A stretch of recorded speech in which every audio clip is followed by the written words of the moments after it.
Assalamualaikum warahmatullahi wabarakatuh. Berjumpa lagi dengan Mimin. Oke, kita lanjutkan ceritanya. Tapi seperti biasa yang belum tekan tombol like, bantu Mimin terlebih dahulu tekan tombol like. Bab 3441 sampai bab 3442. Ketika mereka mengetahui bahwa wanita tua itu adalah Blind Wei, Ye Chong dan Liu Jing merasa menyesal.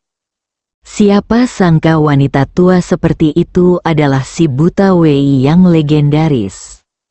Ini sangat kontras. Mereka berdua tidak sabar untuk kembali sekarang dan mencari tahu si buta Wei ini. Namun, sekarang sudah terlambat, jadi keduanya tidak punya pilihan selain menyerah dan menunggu untuk menemukan Wei Xiazi besok. Keesokan paginya, Ye Chong dan Liu Jing bangun pagi-pagi. Setelah sarapan, mereka memutuskan untuk mencari Wei Xiazi lagi. Kedua orang itu berjalan melalui jalan desa dan sampai di rumah Wei Xiazi di hutan bambu. Mereka sudah familiar dengan jalan ini. Pintu Blind Wei terbuka sedikit. Keduanya saling memandang dan dengan lembut mendorong pintu hingga terbuka dan masuk. Ruangan itu remang-remang dan perabotannya buruk, tapi si buta Wei tidak terlihat.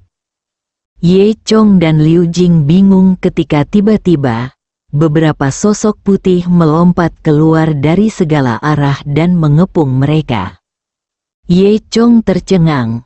Sosok putih ini adalah orang yang sama dengan pakaian putih yang mereka lihat di hutan bambu tadi malam. Orang-orang berpakaian putih ini terlihat bodoh. Gerakannya kaku, seperti orang mati. Wajahnya pucat, matanya kosong, tidak ada bekas kehidupan, dan ada perasaan aneh di sekujur tubuhnya. Pergerakan orang-orang berbaju putih ini kaku, dan mereka terus bergerak ke arah dua orang itu, mempersempit lingkaran pengepungan. Liu Jing mundur beberapa langkah dengan hati-hati, menatap hal-hal aneh ini. Pria berbaju putih itu mengulurkan lengannya lurus-lurus. Meski gerakannya lambat, namun membawa kekuatan yang tidak bisa dianggap remeh. Sudut mulut mereka tiba-tiba sedikit terkulai, memperlihatkan senyuman aneh yang membuat orang bergidik. Liu Jing bertanya dengan lembut, siapa orang-orang ini? Mereka terlihat sangat aneh. Selain aneh, Liu Jing tidak tahu kata sifat apa yang harus digunakan untuk menggambarkan mereka. Ye Chong berkata dengan acuh tak acuh, hati-hati, benda-benda ini mungkin bukan manusia. Sebelum dia selesai berbicara, pria berkulit putih itu tiba-tiba melaju dan menyerang Ye Chong dan Liu Jing. Meski gerakan mereka masih kaku, kekuatan mereka luar biasa, dan setiap pukulan dan tendangan terdengar seperti menembus udara. Ye Chong bergoyang dan dengan mudah menghindari serangan pria berkulit putih, lalu memukul dada lawan dengan telapak tangan backhand. Dengan suara bang, pria berbaju putih itu terlempar, terbentur tembok, lalu meluncur ke tanah dengan lemah. Wajahnya masih menunjukkan ekspresi gila, seolah dia tidak merasakan sakit apapun. Liu Jing juga bukan seorang vegetarian. Sosoknya bergerak secara fleksibel di antara pria berbaju putih, dan setiap kali dia melepaskan tembakan, dia mengenai titik vital lawan dengan akurat. Meskipun pria berkulit putih itu sangat kuat, dia bukan tandingan Ye Chong dan Liu Jing. Pertempuran hanya berlangsung sesaat, dan Ye Chong serta Liu Jing melenyapkan semua pria berbaju putih. Alhasil, yang mengejutkan kedua orang tersebut adalah pria berbaju putih tersebut tidak dibunuh, melainkan dijadikan potongan kertas. Ternyata yang disebut pria berbaju putih ini sebenarnya adalah manusia kertas. Liu Jing tercengang. Apakah patung kertas ini telah menjadi roh? Pada saat ini, suara seorang wanita tua tiba-tiba terdengar. Kamu sangat berani. Beraninya kamu menghancurkan patung kertas saya. Pintu, dengan ekspresi marah di wajahnya dan pipa serta panci di tangannya. Liu Jing dengan cepat menjelaskan, "Maaf, Nenek Wei, kami tidak bersungguh-sungguh, mereka menyerang kami. Kami hanya melindungi diri kami sendiri. Saya tidak menyangka itu ternyata hanya patung kertas." Tidak mendengarkan permintaan maaf Liu Jing, dia melihat tukang kertas yang tergeletak di tanah, jejak kemarahan muncul di matanya. "Aku tidak peduli apa yang terjadi padamu. Kamu masuk ke rumahku dan merusak patung kertasku. Menurutku kamu bukan orang baik, aku akan bertarung denganmu." Dengan itu, Blind Wei meletakkan pot di atasnya tumit sepatunya. "Ketuk, pegang di tangan Anda, lalu gumamkan sesuatu." Tiba-tiba, suasana tidak menyenangkan mulai memenuhi ruangan. "Tidak, dia akan mengambil tindakan," Liu Jing berkata dengan gugup. Dia tidak takut dengan serangan Blind Wei, tapi terutama karena dia takut menyakiti Blind Wei. Sebelum dia selesai berbicara, angin iblis muncul dari udara tipis, membawa aura berdarah yang kuat dan mengamuk di dalam rumah. Angin jahat ini bukan hal sepele. Jika orang awam mencium bau ini, mereka akan langsung pingsan. Namun, ekspresi Ye Chong tetap seperti biasa. Dia tersenyum dan berjalan menuju angin iblis seolah-olah tidak terjadi apa-apa. Angin iblis berputar di sekelilingnya, tapi sepertinya tidak berpengaruh padanya. Ketika Blind Wei melihat ini, ekspresi terkejut muncul di wajahnya. Dia awalnya mengira angin iblisnya cukup untuk menghadapi penyusup manapun. Tapi dia tidak menyangka Ye Chong bisa menolaknya dengan mudah. Ye Chong berdiri di tengah angin iblis, tersenyum sedikit, dan berkata, "Blind Wei, meskipun tukang kertasmu menarik, bagaimanapun juga itu adalah benda mati. Bagaimana kalau kami membunuh tukang kertasmu dan memberimu beberapa pil sebagai kompensasi?" Dengan mengatakan itu, Ye Chong mengeluarkan beberapa pil dari tangannya. Obat mujarab ini memancarkan cahaya redup, dan sekilas Anda dapat mengetahui bahwa obat tersebut tidak biasa. Mata Blind Wei berbinar saat melihat pil ini. Mereka semua berasal dari sekte yang sama, jadi dia secara alami mengetahui manfaat ramuan ini. Blind Wei dengan cepat mengulurkan tangannya untuk menangkap ramuan itu. Dia merasa bahwa kekuatan dahsyat yang terkandung dalam ramuan itu cukup untuk memperpanjang hidupnya selama 50 tahun. Pada saat yang sama, Blind Wei juga tahu bahwa kekuatan Ye Chong tidak terduga dan jauh melampaui kemampuannya. Kalau tidak, bagaimana Anda bisa menghasilkan ramuan yang begitu berharga? Yah, karena kamu sangat murah hati, aku tidak akan peduli dengan tukang kertas itu. Blind Wei menyimpan ramuan itu, terbatuk 2 kali, dan ekspresinya menjadi sangat lembut. Liu Jing berkata dengan cepat, "Baiklah, Nenek Wei, kami tidak bermaksud menyinggung perasaan. Tetapi saya mendengar bahwa Anda sangat kuat, jadi saya datang untuk menanyakan sesuatu kepada Anda." Ye Chong juga berkata, "Ya, kami memiliki sesuatu untuk dilakukan tanyamu. Jika senior bersedia membantu, kami akan berterima kasih. Saya bisa memberi Anda beberapa pil lagi." Ketika Blind Wei mendengar ini, Matanya berbinar dan dia segera menutupinya. Dia berpura-pura merenung sejenak, lalu mengangguk, "Oke, demi ramuannya. Maksudku demi ketulusanmu, aku akan mendengarkan permintaanmu. Tapi aku tidak bisa menjamin bahwa aku akan melakukannya, dapat membantumu." Liu Jing sangat gembira saat mendengar ini. Dia segera menunjukkan liontin itu kepada Buta Wei, berharap dia bisa memberitahunya asal-usul liontin itu. Blind Wei mengambil liontin itu, dan ekspresinya tiba-tiba menjadi serius. Dia merenung sejenak, dan kemudian berkata perlahan, "Liontin ini adalah tanda yang digunakan oleh dunia bawah kutub timur untuk memerintahkan lampu pemicu jiwa." Dunia bawah kutub timur, Ye Chong dan Liu Jing sama-sama tercengang, karena belum pernah mendengarnya dari tempat ini. Namun, ketika mereka mendengar bahwa liontin ini dapat memerintahkan lampu pemicu jiwa, Ye Chong dan Liu Jing tiba-tiba menyadarinya. Pantas saja lampu pemicu jiwa lari saat melihat liontin ini. Ternyata liontin ini punya asal-muasal yang begitu penting.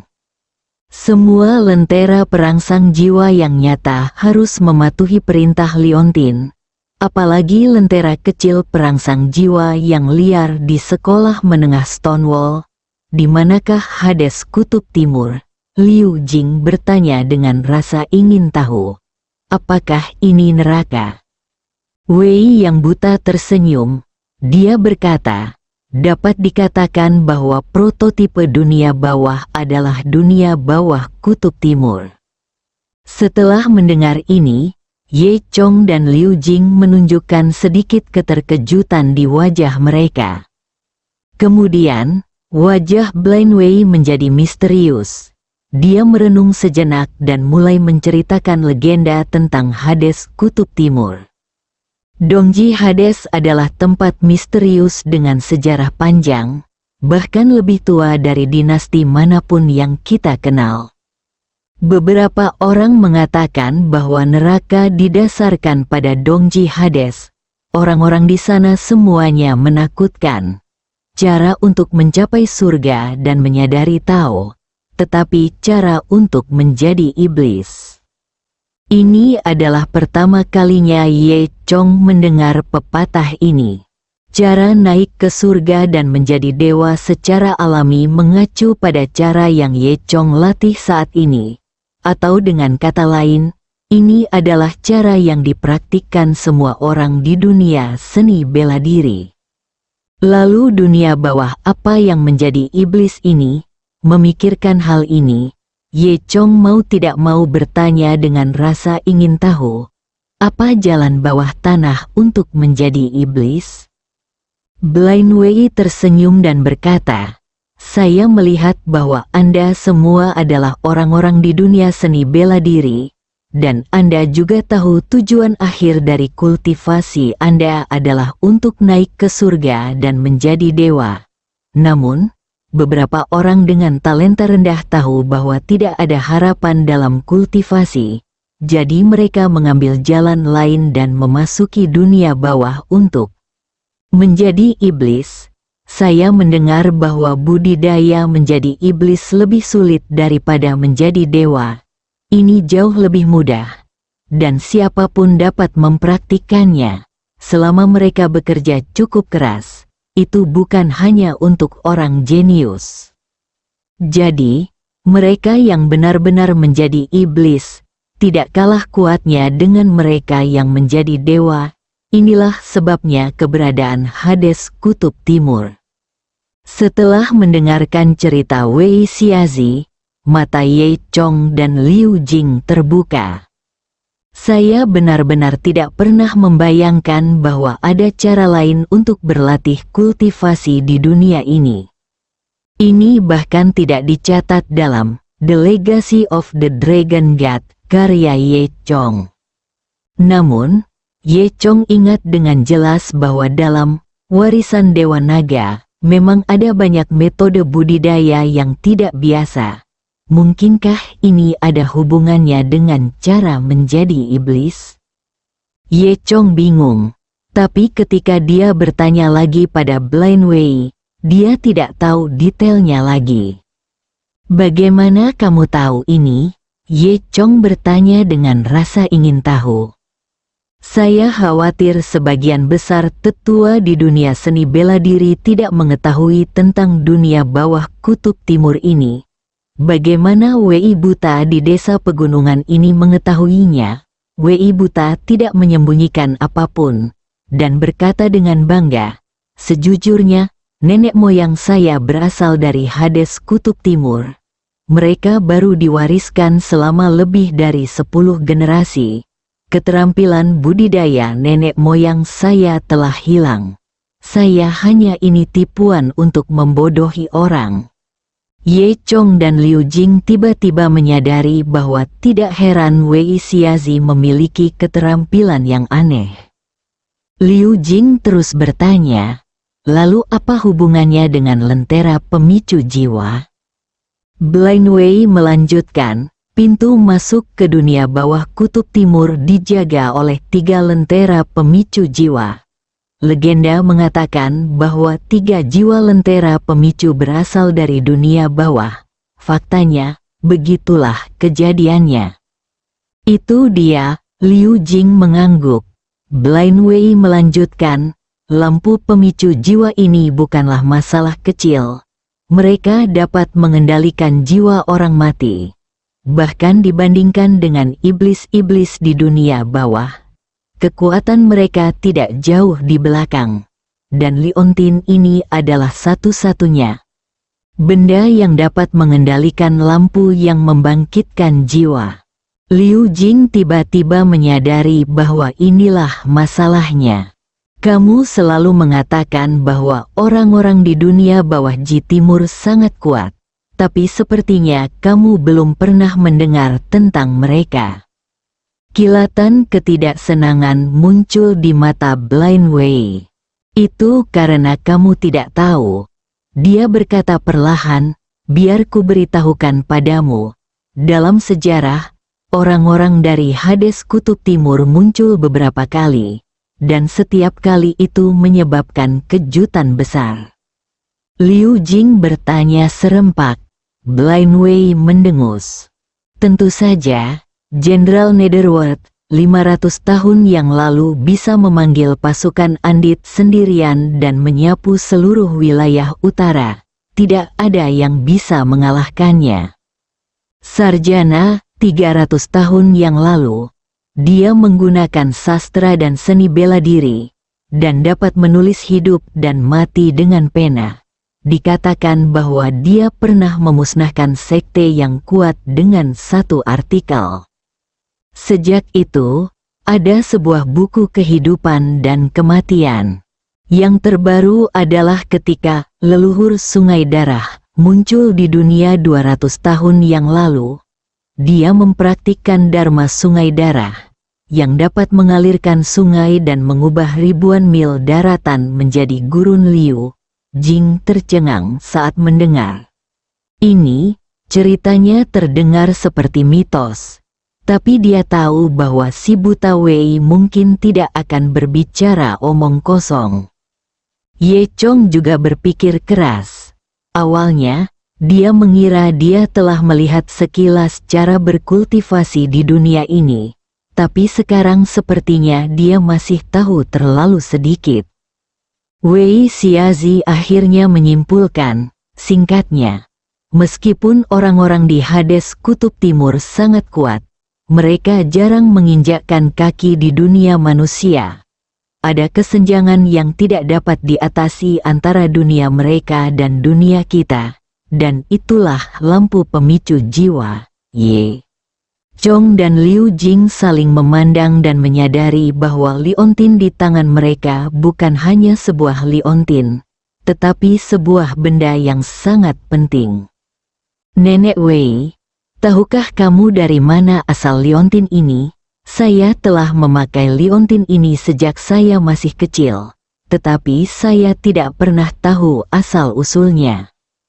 Blind Wei menatap liontin itu, terdiam sejenak, lalu berbicara perlahan. Kali ini, ada sedikit perubahan dalam suaranya.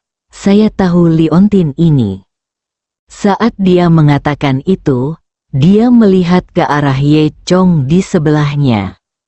Ye Chong segera tahu apa yang dimaksud Blind Wei, dan merasa lucu di hatinya, berpikir bahwa orang-orang di desa ini juga rakus akan uang. Lalu, Ye Chong mengeluarkan beberapa pil dan menaruhnya di tangan Blind Wei. Baru kemudian Blind Wei berkata dengan puas, "Ramuan ini, maksudku liontin ini, konon diperoleh secara tidak sengaja oleh kakek buyutmu, seorang master hebat di dunia seni bela diri pada saat itu. Ini sangat kuat, tapi pada saat yang sama itu juga menarik banyak orang datang untuk menginginkannya. Sejak kamu mendapatkan liontin ini, kakekmu telah diburu. Orang-orang itu semuanya ahli dalam seni bela diri. Sampai suatu hari, kamu, kakek Gaozu dan kakek buyutmu dipaksa masuk ke desa ini. Dalam pertempuran itu, mereka dikepung oleh tuan yang tak terhitung jumlahnya dan situasinya kritis. Sebuah lampu pemicu jiwa muncul. Baik Chong maupun Liu Jing bertanya dengan heran. Lampu pemicu jiwa? Buta Wei mengangguk, lalu berkata, "Ya, itu adalah lampu pemicu jiwa, lampu merah redup. Kekuatannya misterius dan kuat. Dalam sekejap mata, ia membunuh tuan lain dan menyelamatkan kakek buyut. Dan kakek buyutmu Liu Jing memegang liontin itu erat-erat, dan dia merasakan emosi yang tidak dapat dijelaskan. Apa yang terjadi selanjutnya?" Blind Wei melanjutkan, "Lampu pemicu jiwa menyelamatkan orang dan kemudian menghilang. Meskipun Taigong Liu diselamatkan, dia terluka terlalu parah dan akhirnya meninggal. Setelah kematiannya, hanya kakek buyutmu yang tersisa, yang diadopsi oleh kepala desa dan penduduk desa lainnya. Sejak itu, dia tinggal di desa, dan liontin itu diwariskan dari generasi ke generasi hingga tercapai ayahmu, generasi itu. Awalnya kamu dan ayahmu tinggal bersama di desa. Namun suatu hari, ayahmu tiba-tiba menghilang. Saat kamu masih muda, orang-orang di desa membesarkanmu bersama hingga kemudian, kamu menghilangkannya. Kupikir ayahmu mengambil liontin itu, tapi ternyata liontin itu selalu ada di tubuhmu." Dari perkataan Wei Xiazi, sepertinya dia sudah tahu siapa Liu Jing. Liu Jing terkejut, dia belum pernah mendengar sejarah keluarga ini. Dia bertanya balik, "Mengapa hanya kamu yang tahu tentang ini?" Si buta Wei tersenyum tipis. "Karena aku punya hubungan dengan kakekmu. Sebelum dia meninggal, dia memberitahuku rahasia ini. Aku baru tahu hari ini bahwa liontin ini masih di lehermu." Bersambung.